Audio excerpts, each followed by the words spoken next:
Hello, people of grace. For our pastoral connect today, we're going to be looking at Revelation chapter 3, verses 1 through 6, as we focus on the overcomer statements that Jesus makes to the seven churches of Asia Minor. And in Revelation chapter 3, verses 1 through 6, Jesus is addressing the church at Sardis. And it's a bit of a negative letter.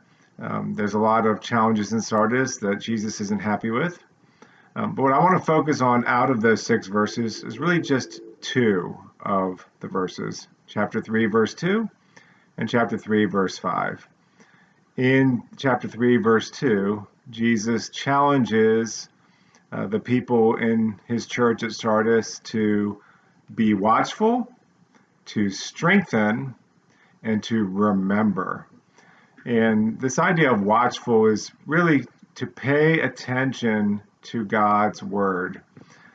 There's a saying in kind of counseling circles when you deal with someone who has anxiety or depression or a lot of just very deeply embedded negative thinking. All of us kind of have that inner critic that really gets deeply embedded into us.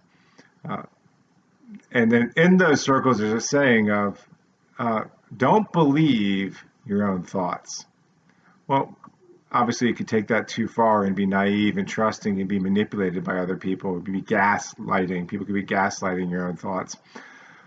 But there is a truth in that we can't simply believe our own thoughts, no matter how noble we think they are. We have to inform our thinking by the principles of God's word. We need to pay attention to God's word and not simply trust or believe our own thoughts. And that takes initiative. Our default mechanism is just to settle into our own thinking and believe our own thinking. To be watchful, we have to take initiative. We have to strengthen. And that's his next command to the church. Be watchful and strengthen. And strengthening is always something that takes initiative. If you are totally passive, your muscles atrophy. The same thing happens in habits of the soul. We have to take initiative to strengthen our soul by being watchful, by paying attention to God's word, by not just believing our own thoughts. And then finally, Jesus says, remember. What's one habit of the soul that can help you stay strong? Remember, and here's what Jesus says, what you had fully received and perfectly received, meaning completely received, and what you'd heard in the past. Again, that's another challenge for us as a habit of soul because of the inner critic that's embedded in all of us, because of just the nature of pain and trauma, and because we live in a fallen and a broken world, negative experiences and negative memories often stick with us on a much deeper level than positive ones.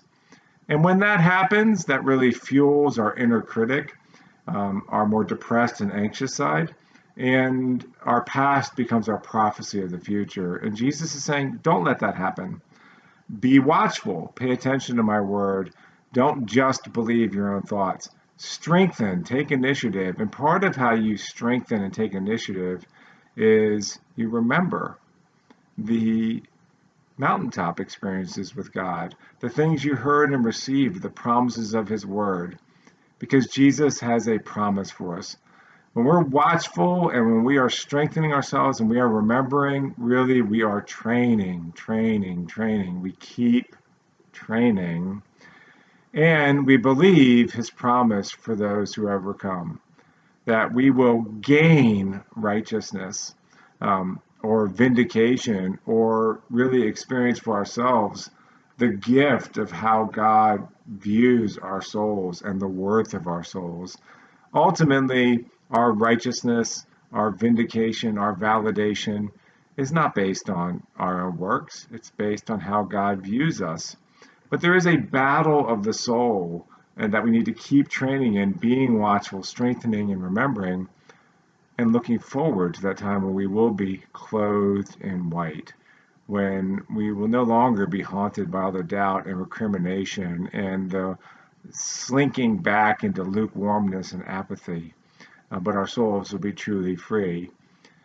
And as we gain that righteousness and vindication, then really what we do is we keep life. Jesus says you will not be removed from the book of life.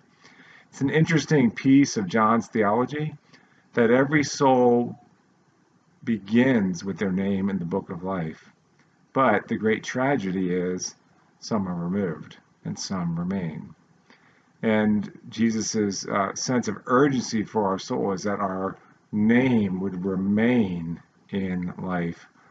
All of us are processing this earthly journey and this life in a way that marks our soul and changes our soul to where the presence of God becomes an aroma of life, or the presence of God becomes something that is tormenting to us.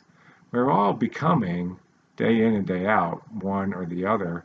But the great promise that Jesus gives to his followers is that we will overcome, and we will stay in life, and we will see the face of God. And that experience will fill us forever with all the love, joy, peace, patience, kindness, goodness, gentleness, faithfulness, self-control that we could ever imagine, and even beyond that. And that's